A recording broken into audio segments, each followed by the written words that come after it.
महापुराण श्री श्रीमद्भागवते दशम स्कंधे एकविंश अध्याये भागवत प्रवक्ता चरण परमहंस शिरोमणि श्रीपाद शुकदेव मुनि महाराज परीक्षितेर निकट ब्रजसुंदरी गणेर हृदये स्फुरित श्री गोविंदेर सर्वमनोहर वर्णगमन जे रूप सेई रूपेर वर्णना रूपमाधुरी जा गोविंदेर असाधारण निजेस्व सम्पत्ति এই रूप कोनो भगवत स्वरूपे नेই एकमात्र गोपीजन लोचनामृत गोपीवल्लभ गोपीमोहन गोपीकान्ते श्री राधा रमणे राधा मोहन छाड़ा এই রূপমাধুরী আর অন্যত্র কোথায়ও প্রকাশিত হয় না। বরহা পীরং নটবর বপু হে রাজন কর্ণয় কর্ণিকারম বিভ্রদবাসহ কনককপিশং বৈজয়ন্তীঞ্চ মালাম রন্ধ্রান বেণোরধর সুধয়া পূরয়ন গোপবৃন্দৈ বৃন্দারণ্যং সপদরমণম प्राविशद गीत कीर्ति मधुर रसेर वर्णना चरणेर दिके आगे दृष्टि नय दास ताकाबे चरणेर दिके प्रेयसीगण तारा देखें प्रथमे गोविंदेर श्री मुखारबृंद मस्तके अपूर्व मयूरपुच्छेर चूड़ा बृंदावनेर बातासे कम्पित होच्छे चूड़ाटी उड़िछे बाय कर्णय कर्णिकारम नटवर बपू जिनी साक्षात नटवर अथवा जार विग्रहटी नटवर श्रेष्ठ नट आर जार कर्णे रयेछे कर्णिकार कुसुम दुटी कर्णे एकटी कर्णिकार कुसुम एक वचन बिभ्रद बासह कनक कपिशं गलित कांचनेर मतो विगलित सुवर्णेर मतो उज्जवल पीताम्बर पीतवसन जार परिधाने वैजयन्तीञ्च मालाम गलदेशे वैजयंती माला पंचवर्ण पुष्पे ग्रथित पत्र पुष्पमयी बाँशी बाजाচ্ছেন रंध्रान बेणो रधर सुधया पूरयन बेणुर रंध्रे रंध्रे अधर सुधा ढेले दिच्छेन बाँशीके निश्छिद्र करते चान বাঁশির ভেতরটা তো ফাঁপা, বংশী তো কঠিন। এমনভাবে মনোযোগ সহকারে তন্ময়তায় তার ছিদ্রে ছিদ্রে অধরামৃত ঢেলে দিচ্ছেন, যেন অধর সুধার দ্বারা বংশীকে উনি পূর্ণ করে দেবেন। এটা আবেশ। গোপবৃন্দই চারিদিকে সখাগণ শ্রীদাম সুদাম দাম বসুদাম অর্জুন স্তক কৃষ্ণ সুবল কিঙ্কিনী অংশুমান, সব সখাগণই পরিবৃত। তার এই যে বন্যবেশ, তার মধুময়ী কীর্তি যশ সৌন্দর্য তারা গান করছে, সখারা গাইছে, নৃত্য করছে। তারাও কেউ হাতি তালি দিচ্ছেন, কেউ শৃঙ্গা বাজাচ্ছেন। সপদ রমণম, বাবা কৃষ্ণ বলিহারি। হাজার হাজার হরিণ খরগোশ ময়ূর কাছে এসে যাচ্ছে, পাখিগুলি সঙ্গে সঙ্গে উঠছে। বাতাস বইছে, পুষ্পের রেণু, ফুলের পাপড়িগুলি উড়ছে, পদ্মগন্ধে আমোদিত রাজহাঁস হংস সারস ডাকে, ডাহুকিনী চক্রবাকে। আর বনভূমি ফুলের পাপড়ি পরে পরে পরে পরে পরাগে একেবারে কোমল হয়ে আছে। হাঁটতে কত ভালো লাগছে, কোমল জায়গার উপর দিয়ে হাঁটতে ভালো লাগে। তাই বলছেন সপদ রমণম, নিজের চরণের অতি আনন্দময় এবং সুখদায়ক নগ্ন চরণে তিনি যাচ্ছেন, কিন্তু মনে হচ্ছে যেন অত্যন্ত আনন্দ পাচ্ছেন এই বনপথে হেঁটে। চরণের আনন্দময় সুখদায়ক যে শ্রী বৃন্দাবন, সেই বৃন্দাবনে প্রবেশ করছেন। দেখো দেখো সখী, আজ বনবিহারী বিপিন বিহারীর বিপিন প্রবেশ। এটা পূর্ব গোষ্ঠীর বর্ণনা। শ্রীকৃষ্ণের এই যে মনোহর রূপ আর বর্ণবেশীর মাধুরী তারা বর্ণন করবেন, কিন্তু তাদের হৃদয়ে মহাভাবীর উচ্ছলন উচ্ছ্বাস, এমন আবেশ এসে উদিত হলো যে তারা আবিষ্ট হয়ে গেলেন। অবিরাম বেণুগান শুনছেন, চিত্ত স্মরাবেশে মদনাবেগে, মনমথের মন্থনে চিত্ত ব্যাকুল। কর্ণে বেণুগান, নয়নে ভাসছে রূপ, তাদের কণ্ঠরুদ্ধ, নয়নে অশ্রু, বর্ণনা করতে পাচ্ছেন না। সুকমুনি সর্বজ্ঞ, ব্রজসুন্দরীগণের হৃদয় তিনি বুঝতে পাচ্ছেন যে তারা বর্ণনা করতে না পারলে কি হবে,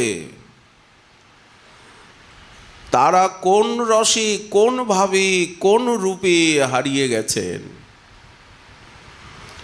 ব্রজবালার হৃদয়ে স্ফূর্তিপ্রাপ্ত সেই রূপটি নিখুঁত চিত্রকরের মতো আর সুখমুনি অঙ্কন করলেন।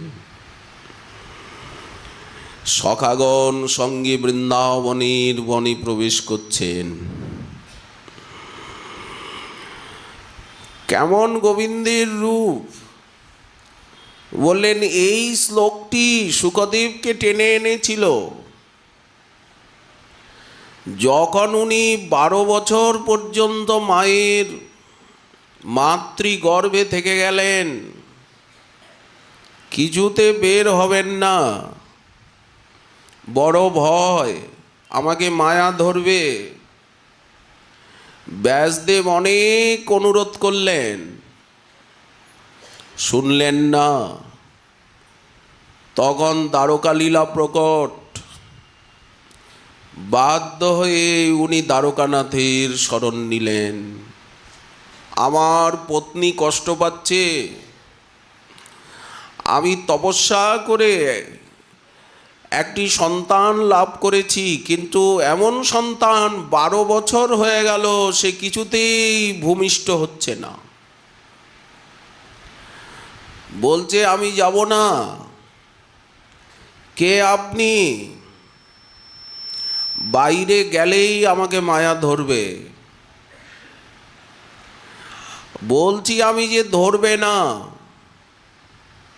কে আপনি আমাকে বাইরে যেতে বলেন? বললেন আমি তোমার পিতা। গর্ভের থেকে আওয়াজ আসছে, আপনাকে তো মায়া ধরে আছে। আপনি বলছেন আমার পিতা। এই আমার ভাবটাই তো মায়া। মায়া কাকে বলে? আমি আর আমার। ভাগবত বললেন এটা দুর্জনতা। জগতে যারা দুর্জন তারাই এই রকম কথা বলেন, আমি আমার। কিন্তু যারা সুজন তারা এমন বলেন না। তারা কি বলেন? বাবা কি বলছে? বাবা বলছে গৌরকিশোর দাসের বাবা এরকম কথা বলছেন। বলেন গৌরকিশোর দাস সব কথায় কথায়। গৌরকিশোর দাসের দরকার নেই, কম্বলের সঙ্গে খাতির হলো না। আমি আমার বলছেন না। জগতে যদি আমি আমার থাকে, সেটি অভীষ্টদেব এবং তার যে পার্ষদ স্বরূপ। আপনি যে স্বরূপে তার সেবা চান, সেই স্বরূপটিকে আমি বলে মনে করাই হচ্ছে আমাদের সাধনা। যদি আমরা আমি ছাড়তে না পারি, তো এই কাঁচা আমিটাকে বাদ দিয়ে আমরা তো পাকা আমিকে ধরতে পারি। সনাতন গোস্বামীপাদ যে আমির খোঁজ করলেন, খুঁজে বার করলেন আমিকে। কে আমি, কেন আমারে, যারে তাপত্রয়, ইহা নাহি জানি আমি, কেমনে হিত হয়। আমিটাকে আপনাকেই তো ধরে আছে। এই জন্য রাগ পথের এই সে উপায়, আমিটাকে ধরা আর আমারকে ধরা। ব্যবহারে সব কিছু থাকবে। মহাপ্রভু বললেন ব্যবহারে পাগলামি করলে হবে না, অন্তরে নিষ্ঠা করো, বাহ্যে লোক ব্যবহার। ব্যবহারের সীমাকে অতিক্রম করলে হবে না। দক্ষ প্রজাপতিকে দেখে মহাদেবের উচিত ছিল উঠে দাঁড়ানো। শ্বশুর মহাশয় এসেছেন, তার মেয়েকে আমি বিয়ে করেছি, সবচেয়ে ছোট মেয়েকে ভালোবাসেন উনি। পিতার স্নেহ কন্যার উপরে বেশি হয়। ছোট মেয়ে 7 করে ব্রহ্মার আদেশে বিয়ে দিয়েছেন। সবাই উঠে দাঁড়ালো, সম্মান করলো, হাত জোর করলো, কিন্তু নিজের জামাই উঠে দাঁড়ালো না, সম্মান করলো না, হাত জোর করলো না। এর জন্য দীর্ঘকাল বিবাদ। বিসম্বাদ, শেষে দক্ষকে প্রাণ হারাতে হলো। ঝগড়া ঝাঁটি, অশান্তি, মার ধর, দেবতা মুনি ঋষি সবাই ক্ষতিগ্রস্ত হলেন। কেন? একটু ব্যবহারের ত্রুটি করে ফেললেন। সতীদেবী অনেক বললেন, আপনি কেন শ্বশুর মশাইকে দেখে উঠে দাঁড়ালেন না? সমাধিস্থ ছিলেন, বেশ, যখন চোখ মেললেন উনি কথাবার্তা আরম্ভ করেছে, তখন উঠে দাঁড়িয়ে হাত জোর করে মাথাটা তো নিচু করতে পারতেন। যে আমার জ্ঞান ছিল না, আমি একটা নেশার ঘরে ছিলাম। সকলে জানে আপনি নেশার ঘরে থাকেন, আপনি এটা করলেন না কেন? তখন উনি উল্টে আরো তত্ত্বকথা বোঝাচ্ছেন যে আমি যাকে তাকে প্রণাম করি না, আমি দেহকে প্রণাম করি না, দেহীকে প্রণাম করি, সর্বত্র বাসুদেবকেই দেখি। আচ্ছা, ব্যবহারের জায়গায় পরমার্থকে কেন আনছেন? বলে আমি সবার ভিতরে সেই বাসুদেব নারায়ণকে দেখি, তাকে তো আমি প্রণাম করছি, আমি তো কাউকে হিংসাদেশ করি না। আচ্ছা, শ্বশুরকে দেখে এরকম কথা বলা কি উচিত?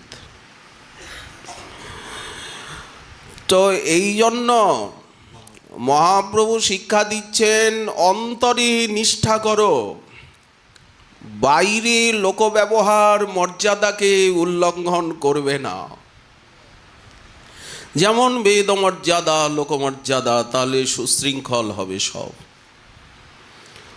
অচিরাতে কৃষ্ণ তোমা করিবেন উদ্ধার, কিন্তু পারমার্থিক জ্ঞান নিয়ে তো চলতে হবে। আমিটাকে গৌরীয় বৈষ্ণব নিজেকে মহাপ্রভুর দাসানুদাস রূপে সর্বদা নবদ্বীপে গৌর পার্ষদ তনুকে চিন্তা করবেন। আমাদের প্রত্যেকের যখনই আমরা এই সম্প্রদায় আশ্রিত হলাম, গৌর মন্ত্রে দীক্ষা নিলাম, সঙ্গে সঙ্গে নবদ্বীপে একটা পার্ষদ স্বরূপ আমরা পেয়ে গেলাম। ওই সচ্চিদানন্দময় পরিকর দেহ বা পার্ষদ দেহ ছাড়া নবদ্বীপ লীলায় প্রবেশ হবে না। তাহলে আমি কে? বললেন ওই নদিয়া পরিকর স্বরূপ মহাপ্রভুর পার্ষদগণের ভিতরে একতম নিজেকে চিন্তা করবে। শ্রীগুরু চরণাম ভোজ কৃপা সিক্ত কলেবরম। দেখুন কীরকম বর্ণনা দিচ্ছেন সিদ্ধ বাবা, গোপাল গুরু গোস্বামী, ধ্যানচন্দ্র গোস্বামী পদ্ধতিত্রয়ে। প্রত্যেক গ্রন্থে আত্মধ্যান রয়েছে। ওই আত্মধ্যান, ওই পার্ষদ স্বরূপই হচ্ছে আমি। এই দেহটা না, যারা দেহ দেখে, অষ্টাবক্র ঋষিকে দেখে রাজর্ষি জনকের সভায় উপস্থিত সকলে হেসেছিল। ওনার চেহারা ওই রকম, এদিকে ওদিকে চলতে গিয়ে বেঁকে পড়ে যাচ্ছেন, সুশ্রী নয়, অথচ আত্মবিদ শিরোমণি ব্রহ্মজ্ঞ। তখন রাজর্ষি জনককে বললেন, তুমি আমাকে কোথায় নিয়ে এলে? এখানে তো সবাই চামড়া দেখছে, এখানে তো সবাই হাড়গোড় দেখা লোক, এখানে তো আত্মাকে দেখে এরকম তো কেউ নাই। এইবার বুঝে নিন পরমার্থ জগৎটা আরম্ভ হয় কোথার থেকে? কি দেহ দিয়ে, দেহ দেখে, না আত্মাকে দেখে, কৃষ্ণের অংশকে দেখে?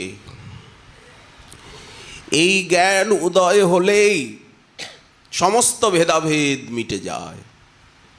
সজাতীয় বিজাতীয় স্বগত ব্রাহ্মণে গবিহস্তিনী শুনি চৈব সপাকে চ পণ্ডিতা সমদর্শিন।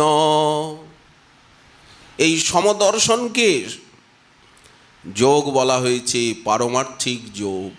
এই যে ভেদাভেদের তরঙ্গ, আত্মানং চিন্তয়েৎ তত্র তাসাং মধ্যে মনোরমাম। খালি কি আমরা নবদ্বীপে যাব, মহাপ্রভুর পার্ষদ হব, তাদের ভিতরে থেকে সর্বদা সেবা করব, বৃন্দাবনে আসব না, হেথা গৌরচন্দ্র পাব। ঠাকুর মহাশয় গৌরমণ্ডলে বসে কথা বলছেন, এই জন্য বলছেন হেথা, এইখানে। সেথা রাধা কৃষ্ণ শ্রীধাম বৃন্দাবনে রাধারানীর কাছে চিরকাল থাকব। তো রাধারানীর কাছে তো আর এই দেহ নিয়ে যাওয়া যাবে না, এই দেহটা তো জ্বালিয়ে পুড়িয়ে ছাই করে দেবে। করবেই করবে, নয় সমাধি দেবে লবণ দিয়ে, রাশিকৃত লবণ ঢেলে দিয়ে, পচে যাবে, শুকিয়ে যাবে, কিছু হবে। দেহটাকে সাজিয়ে দেহের পরিচয় দিয়ে কোনো লাভ হবে না, দেহটা থাকবে না। বলি আমার ফটোটা তো থাকবে, বলেন ফটোটাও চিরকাল থাকবে না। এই 500 বছরে কত কত মহাপুরুষ হয়ে গেছেন, কজনের নাম আমরা জানি, কজনের চিত্রপট পাওয়া যায়, পাওয়াই যায় না। কাল সর্বনিরাকৃতি, হারিয়ে যাবে। বলে সমাধি দিল, বলে কত সমাধি হারিয়ে গেছে তার কোনো ঠিক নাই, ভেঙে চুরে লোকে ফেলে দিয়েছে, বাড়িঘর হয়ে গেছে, কত শ্মশান বাড়িঘর হয়ে গেছে। তাহলে এগুলি কিছু থাকবে না। নিত্য বস্তু হচ্ছেন আত্মা, ঈশ্বরের অংশ। তাকে নিয়ে ভগবত পার্ষদ রূপে পরিণত করতে হবে, সাধন করে, ধ্যানের দ্বারা, চিন্তনের দ্বারা, প্রার্থনার দ্বারা, অভিমানের দ্বারা। মানুষ যদি এত টাকার গরম দেখাতে পারে, একটা শরীরের গরম দেখাতে পারে, একটা বংশের গরম দেখাতে পারে,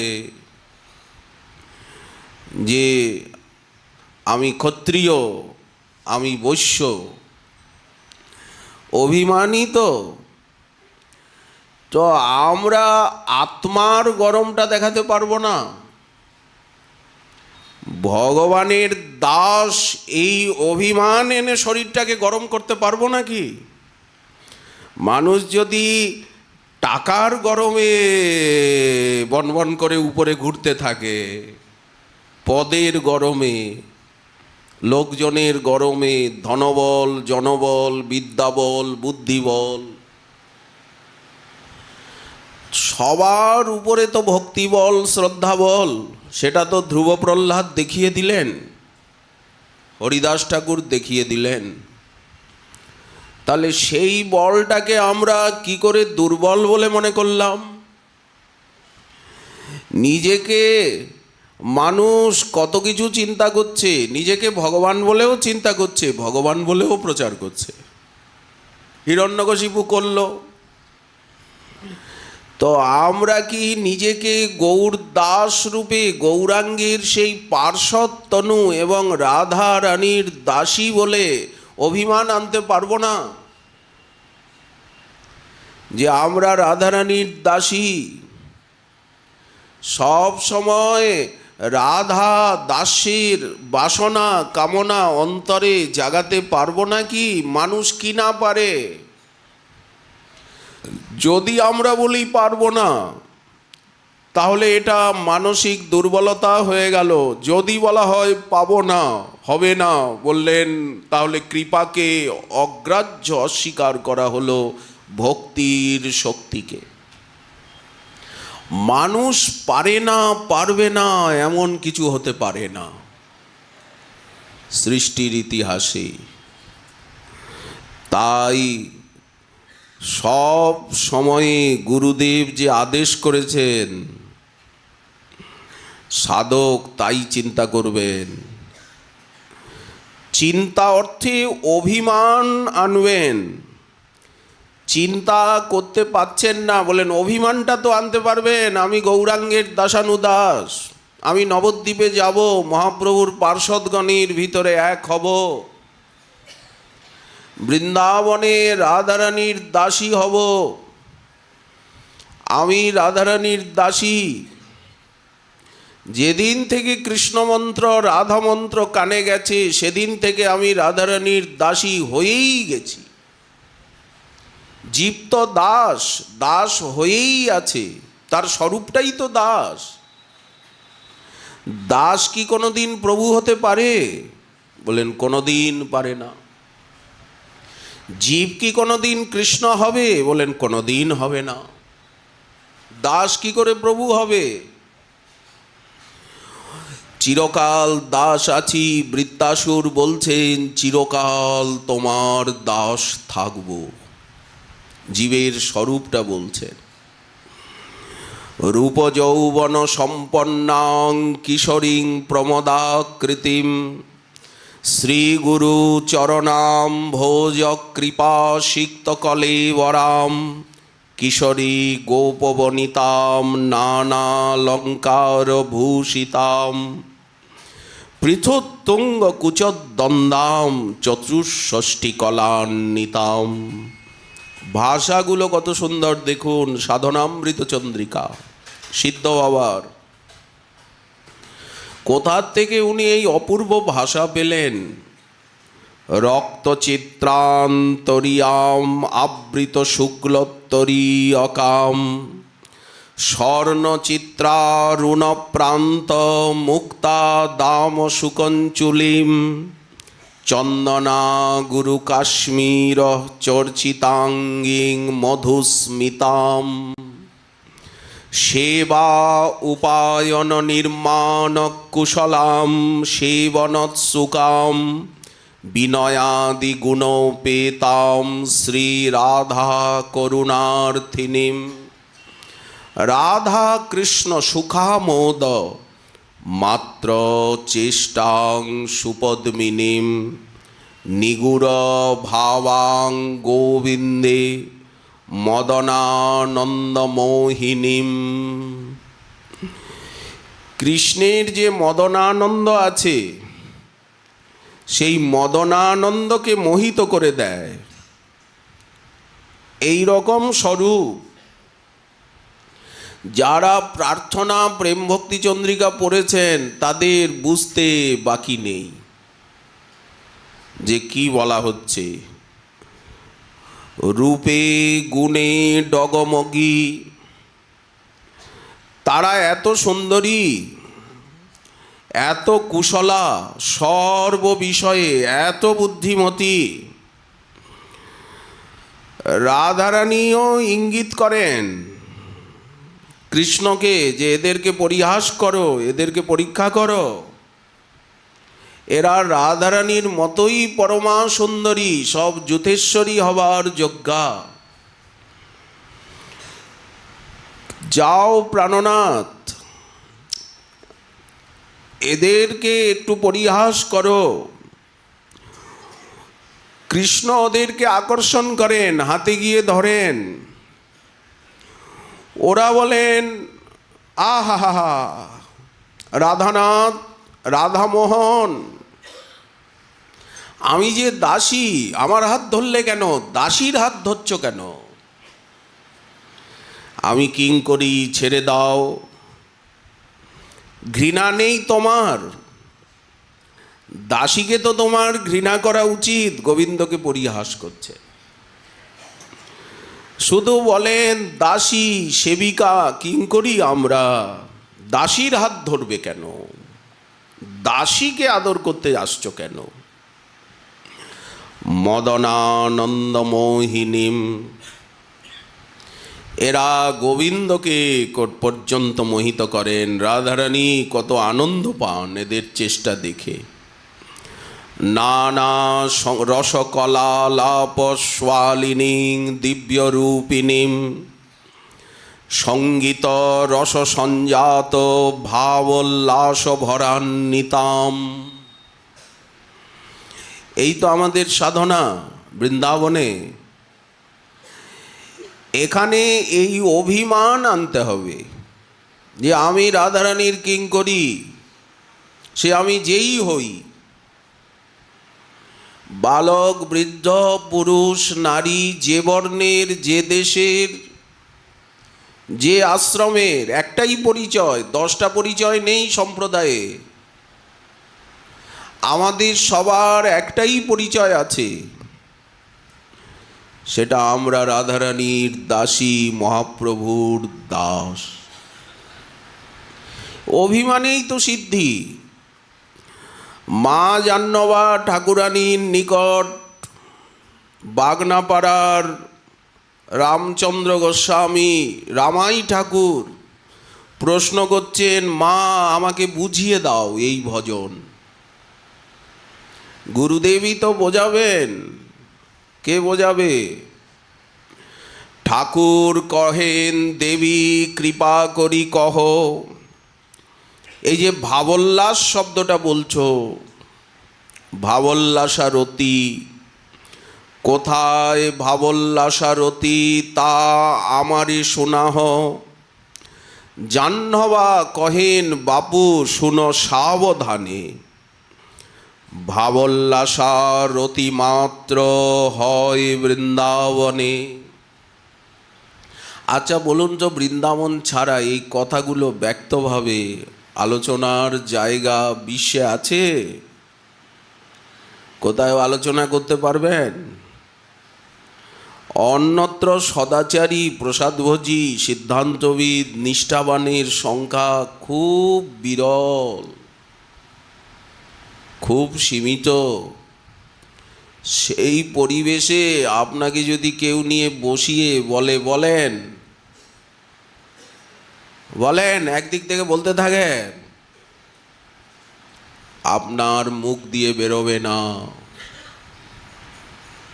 না কহিব যথা তথা। বৃন্দাবন সেই যথাতথার ভিতরে পড়ে না। ইহাতে হইব সাবধান।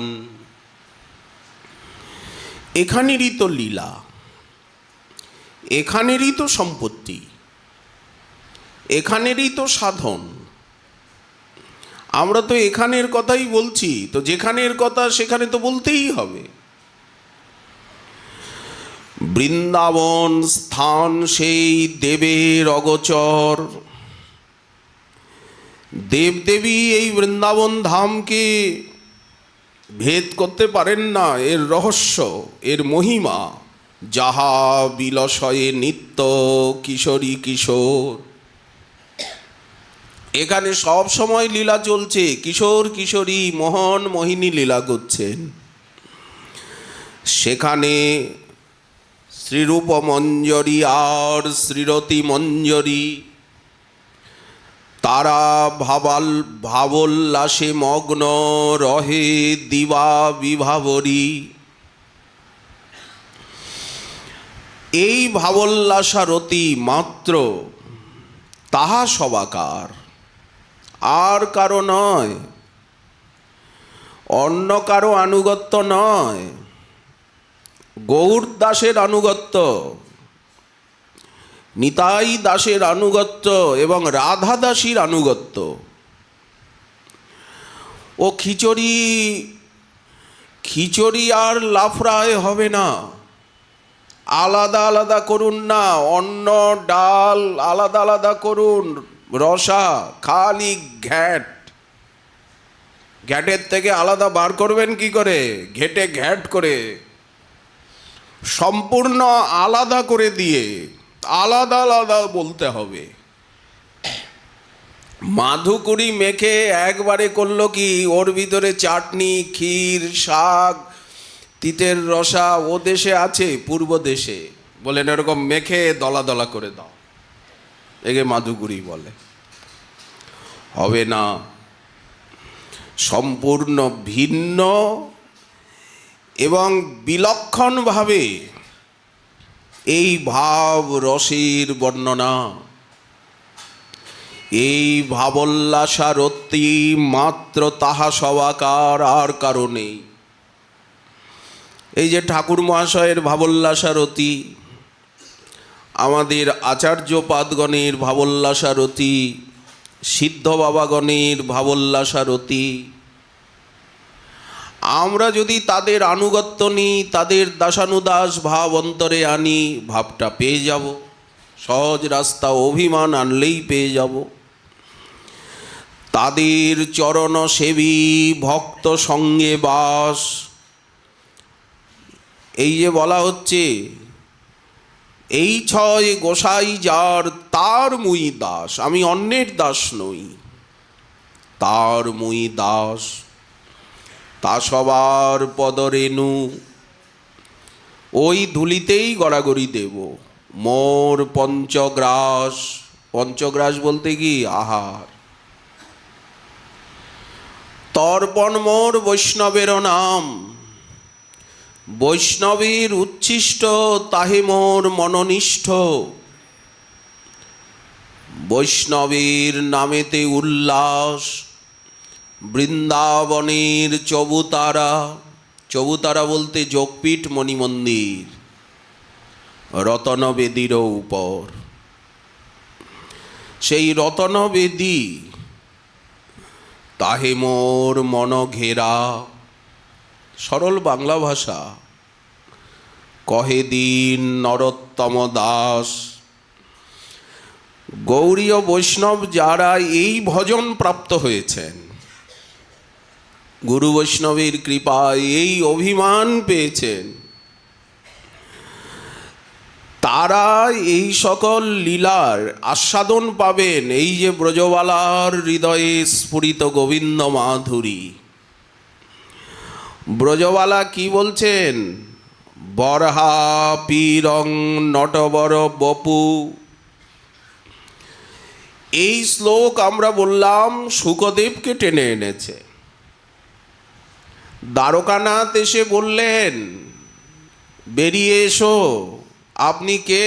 গর্ভের ভিতর থেকে আওয়াজ আসছে, আমি দ্বারকানাথ। বললেন, দণ্ডবত প্রণাম প্রভু। আমাকে কি করতে বলেন? মাকে কষ্ট দিচ্ছ। 12 বছর গর্ভে, গর্ভে বসে বসে কিশোর হয়ে গেছে। বাল্যকাল, পৌগণ্ডকালটা গর্ভের ভিতরে কেটে গেল। বলে ভালো আছি, ধ্যান করছি এখানে বসে বসে অন্ধকারে। বলে ধ্যান করছি। গর্ভস্থ শিশু যে কি কষ্ট পায় কপিল দেবভূতি সংবাদে বলা আছে। কপিল দেব বোঝাচ্ছেন মাতা দেবভূতিকে, উনি বলছেন বেশ ভালো আছি। যাই হোক, দ্বারকানাথের কথায় বাইরে এলেন, কিন্তু বাবা মা কাউকে চিনতে পারলেন না। বনের পথে চলে যাচ্ছেন, ব্যাসাশ্রমে থাকলেন না।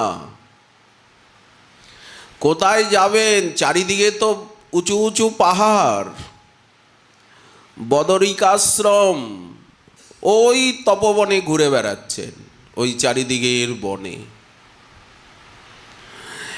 এখন কাঠুরিয়ারা পাহাড়ি লোক, তারা দেখছে দিগম্বর, একেবারে কৃষ্ণের মতো কান্তি। 12 বছরের কিশোর, এত উজ্জ্বল অঙ্গের ছটা দপদপ দপদপ করছে। আকর্ণ বিশ্রান্ত কমল দলায়ত নয়ন লাল টুকটুক করছে। করকমল, অধর, ওষ্ঠ, অঙ্গে অঙ্গে সৌন্দর্য সার। কিন্তু ওরা বুঝতে পারল না। কাঠুরিয়ারা বলল কোনো ভূত হবে, ভূত এসে গেছে আমার তপবনে, ভূত প্রেত। বলো কি তোমরা? বলেন দপদপ দপদপ করে জ্বলছে, কিশোর উলঙ্গ হয়ে ঘুরে বেড়াচ্ছে। ব্যাসদেব বললেন, ওই আমার ছেলে। শোনো, ওই ভূতকে আমি তাড়িয়ে দেব, ভূত আর থাকবে না। একটা মন্ত্র শিখে নাও, ওকে দেখলেই জোরে জোরে মন্ত্রটা উচ্চারণ করবে, ভূত দেখলেই। যেমন নৃসিংহ মন্ত্রে ভূত পালায়, সুদর্শন মন্ত্রে ভূত পালায়, ভূত পালাবার ব্যবস্থা রয়েছে। বললেন দেখলেই জোরে জোরে পাঠ করবে। এই বলে কাঠুরিয়াদেরকে শিখিয়ে দিলেন এই শ্লোকটাই, বরহা পীরং মুখস্থ করে নাও, ভূত দেখলেই জোরে জোরে বলবে। নটবর বপু কর্ণয় কর্ণিকারম বিভ্রদ বাসহ কনক কপিশং বৈজয়ন্তীঞ্চ মালাম রন্ধ্রান বেণোরধর সুধয়া পূরয়ন গোপবৃন্দৈ বৃন্দারণ্যং সপদ রমণং প্রাবিশদ গীত কীর্তি। মুখস্থ হলো, বারবার আবৃত্তি করতে করতে মুখস্থ হয়ে যাবে, কণ্ঠস্থ হয়ে যাবে, ভুলবে না তো? যাও, চলে যাও। ওরা বনে গেল, কাঠ কাটে, কাঠুরিয়া বনফল আহরণ করে। শুকদেবকে দেখেছে, ভাবছে ভূত, মন্ত্র আওড়াচ্ছে, বরহা পীরং বরহা পীরম। শুকদেবের কানে গেল, সঙ্গে সঙ্গে শুকদেবের হৃদয়ে ময়ূরপুচ্ছের চূড়া এসে গেল। শুকদেব মনে মনে ভাবছেন, আমি তো ব্রহ্মজ্যোতির ধ্যান করছিলাম, চারিদিকে জ্যোতি দেখছিলাম, হঠাৎ আমার মনের ভিতরে মানস নয়নে এখন আমি ময়ূরপুচ্ছের চূড়া দেখতে পাচ্ছি কেন? বেশি আনন্দ পাচ্ছি। এই চূড়ার সৌন্দর্যে ব্রহ্মানন্দের থেকে, নিরঞ্জন নির্গুণ নিরাকার জ্যোতির থেকে এই চূড়ার শোভায় যেন বেশি আনন্দ, একটা আকর্ষণ অনুভব হলো। সঙ্গে সঙ্গে সেই আওয়াজের দিকে তাকিয়ে উনি কাছে এসে গেলেন। সর্বনাশ হলো, মুনি বললেন যে মন্ত্র শুনে ভূত পালাবে, তো পালালো কোথায়? এই যে ভূত ঘাড়ের উপরে এসে পড়লো, একেবারে কাছে এসে গেল ভূত। আরো জোরে জোরে বলছে, নটবর বপু। সঙ্গে সঙ্গে গোবিন্দের ত্রিভঙ্গ ললাম ভঙ্গি শ্রীবিগ্রহ শুকদেবের হৃদয়ে। নিরাকারের থেকে সাকারে চলে এলেন। সবাই ধর্মজগতে নিরাকার নিরাকার বলেই তো চিৎকার করছে। পৃথিবীতে যত ধর্মমত আছে তার ভিতরে তো 95 নিরাকার, 99 নিরাকার। সনাতন ধর্মাবলম্বীদের ভিতরেও তো নিরাকারের সংখ্যা বেশি, প্রায়ই তো নিরাকার। অনেকে আকারের মধ্যে আছেন, কিন্তু বলছেন আকারটা আগে গিয়ে থাকবে না, আগে গিয়ে সব নিরাকার। আকার এসে গেল। ও মা, ভূত যে একেবারে কাছে এসে গেল, নিরুপায় হয়ে আকৃষ্ট হয়ে আসছেন। দেখুন, ব্যাসদেব মনে মনে ভাবলেন, আমি তো লিখেছি ভাগবতে, আত্মা রামাশ্চ মুনয় নির্গ্রন্থাপুরুক্রমে কুর্বন্ত হি তুকিং ভক্তিং ইত্থম ভূত গুণ হরি। শ্রীহরির গুণই এমন, আত্মা রাম গণাকর্ষী। যারা নিরাকার নিরাকার বলে চিৎকার করেন, তারা যদি সাধু সঙ্গে শ্রীহরির গুণ শ্রবণ করেন, তাদের নিরাকার বাতটা থাকবে না, দাঁড়াবে না, ওটা বয়ে যাবে, তারা সাকারে আসবেন। এখন কাঠুরিয়ারা মনে মনে ভাবলো এ মন্ত্রে হবে না, আরও শক্তিশালী মন্ত্র শিখতে হবে। তারা ভয়ে পালাচ্ছে। মুনির কাছে গিয়ে বলি, কি মন্ত্র দিলেন গোসাই? এ দুর্বল মন্ত্র, এতে ভূত পালাচ্ছে না, ভূত আরো ঘাড়ের উপরে আসছে। ব্যাসদেবের কাছে উপস্থিত হলেন। আপনি কি মন্ত্র শেখালেন? এটা তো বড় বিপজ্জনক মন্ত্র। এই দেখুন ভূত এসে গেছে। ব্যাসদেব বললেন, হ্যাঁ আমি ওকে টেনে এনেছি, তোমাদের কোনো চিন্তা নেই, চলে যাও। এরপরে আমি ভূতকে নিজের কাছে পুষব। তান্ত্রিকরা ভূত পোষে, জানেন, ভূতকে বশীভূত করে আর ভূতকে পোষে। আপনি গিয়ে কোনো তান্ত্রিকের কাছে জিজ্ঞাসা করলেন, মহাশয় এই ব্যাপারটা কি? তখন উনি ভূতকে মন্ত্র জপ করে ডাকেন, অপবিত্র থাকেন, তা নাহলে ভূত আসবে না, আমাদের কাছে আসবে না, ডাকলেও আসবে না।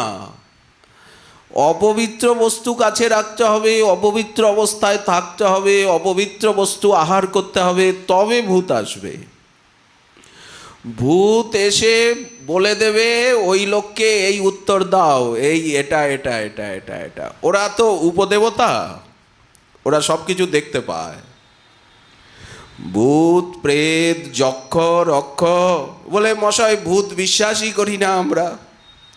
বলে, বিশ্বাস না করো তাহলে ভাগবতের মাহাত্মে যে ধুন্ধুকারীর কথা রয়েছে, গোকর্ণের কথা রয়েছে, ভাগবতেই তো আছে, পুরাণেই তো আছে, একটা যোনি।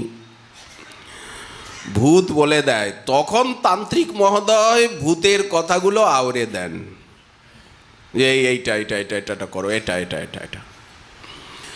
ব্যাসদেব বললেন, ভূতকে এখন আমি পুষবো, কাছে রাখবো, যাও তোমরা। এইবার উনি চিনতে পারলেন, বললেন, আমি তোমার পিতা, আমি একখানি অভিনব গ্রন্থ রচনা করেছি দেবর্ষি নারদের উপদেশে কৃপায়, সেই গ্রন্থের এটি শ্লোক। 12 স্কন্ধ সমন্বিত, তার ভিতরে 18,000 শ্লোক রয়েছে। তুমি একটা শ্লোক শুনে আনন্দ পেয়েছো, এই রকম তোমাকে আমি 18,000 শ্লোক মুখস্থ করাবো, পড়াবো তোমাকে ভাগবত। সম্পূর্ণ অধ্যয়ন করালেন, ধরে ধরে অধ্যয়ন করতে হবে, কণ্ঠস্থ করতে হবে, মনন করতে হবে, হৃদয়ে ধারণ করতে হবে। মহাদেব যেমন গঙ্গাকে মাথায় নিয়েছেন, শুকদেব এত ধীমান, এত তার ধীশক্তি, সমগ্র ভাগবতকে কণ্ঠে করলেন। 4 বছর লাগলো। 18,000 শ্লোককে 4 বছরে কণ্ঠ করা যায়। 12 বছরে মায়ের পেটের থেকে বাইরে এলেন, আর 4 বছর পিতার কাছে ভাগবত পড়ে পড়ে পড়ে পড়ে দিনরাত রোটে রোটে মুখস্থ করে নিলেন। তারপরে উনি 16 বছর বয়সী প্রায়োপবেশনরত অবস্থায় ব্রহ্মশাপগ্রস্ত মহারাজ পরীক্ষিতের সভায় এলেন। পুরো ভাগবত সেখানে কীর্তন করলেন 7-24 ঘন্টা। 7 দিন বলতে কি 12 ঘন্টা? বললেন না না, 7-24 ঘন্টা। আমরা তো 3 ঘন্টা 3 ঘন্টা, আড়াই ঘন্টা, তাও গান বাজনা দিয়ে এটা এ কথা সে কথা দিয়ে 1.5 ঘন্টা কি 2 ঘন্টা ভাগবত হয় কিনা তার কোনো ঠিক নেই। 7-24 ঘন্টা অনর্গল বললেন। গোস্বামীপাদ বলছেন, এর দ্বারা কি দেখানো হলো? ভাগবতের মহিমা অতিশয় অপ্রক্ত। ভাগবত যে সর্বচিত্তাকর্ষক, এই মহিমাটি দেখানো হলো। মাধুর্য ভগবত্তা সার ব্রজে কইলা পরচার, যাহা সুখ ব্যাসের নন্দনে। এই মাধুর্যটা কোথায়? বলেন ব্রজে। স্থানে স্থানে ভাগবতে বর্ণী আছে নানা মতে, তার ভিতরে এই রকম শ্লোক, যাহা শুনি মাতে ভক্তগণে। ভক্তগণের মন মাতানো গোবিন্দের রূপ, ব্রজবালার মন তো মেতেই আছে, তারা তো ডুবেই আছেন। আমরা যদি শ্রবণ কীর্তন করি, আমরাও প্রমত্ত হয়ে যাব সেই গোবিন্দের রূপমাধুরীতে। বরহা পীরং নটবর বপুহ কর্ণয়, এই একটা শ্লোক শিখিয়েছিলেন কাঠুরিয়াদের। এটা গোবিন্দের রূপমাধুরী আর গোবিন্দের দয়ামাধুরী। এত কৃপা। ভক্ত হতে হবে না, ভক্তের মতো সাজগোজ করলেই হবে। ভক্তের সাজগোজটা কি? বললেন কণ্ঠে তুলসী ললিলাক্ষ মালা, লসৎ ঊর্ধ্বপুণ্ডা, হরিমন্দির হরিনামাঙ্কিত গাত্রা। ভক্তের বেশভূষা করলেই গোবিন্দের দয়া হবে, সাজগোজেই দয়া হবে। বললেন সাজগোজ দেখেই তো পুতনাকে দয়া করলেন। অহো বকিজং স্তনকালকূটম জিঘাং সয়া অপি অপায়য়ত, লেভে ধাতৃচিতাং গতিং ততন্যং কং বা দয়ালুং শরণং ব্রজেম। গোবিন্দের করুণার মাধুরী, এই করুণা কোনো ভগবৎ স্বরূপে নেই। যদি ভগবৎ স্বরূপেই না থাকে তো কোনো মুনি ঋষিতে আছে? বলেন না। মুনি ঋষিগণের নিচে আছেন দেবদেবী, বললেন তাদের মধ্যে আছে কি কোনো দেবদেবীতেই করুণা আছে? বলেন না। কারও মধ্যে এই করুণা নেই, একমাত্র স্বয়ং ভগবান গোবিন্দেই এই করুণা সম্ভব। বৈজয়ন্তীঞ্চ মালাম রন্ধ্রান বেণোরধর সুধয়া, পূরয়ং গোপবৃন্দৈ বৃন্দারণ্যং সপদরমণং। হাঁটতে কত ভালো লাগছে। গোবিন্দ ভাবছেন, এমনভাবে হাঁটছেন যেন তুলোর উপর দিয়ে, নরম কার্পেটের উপর দিয়ে। বলেন তার থেকেও আরও কোমল, ফুলের পাপড়ি পরে পরে, ফুলের রেণু, ফুলের মধু। কমলাতি কোমল বৃন্দাবন ধাম। বৃন্দাবন প্রকৃতি যেন নিজের জিহ্বাকে বিছিয়ে দিয়েছে। সপদ রমণং প্রাবিশদ গীত কীর্তি। শ্রীমন মহাপ্রভুর কৃপা হলে আগামীকাল আবার রইল এ বিষয়ে আস্বাদনের আকাঙ্ক্ষা। আজকে আমাদের ভাগবতী কথার এইখানেই দেওয়া হলো বিশ্রাম।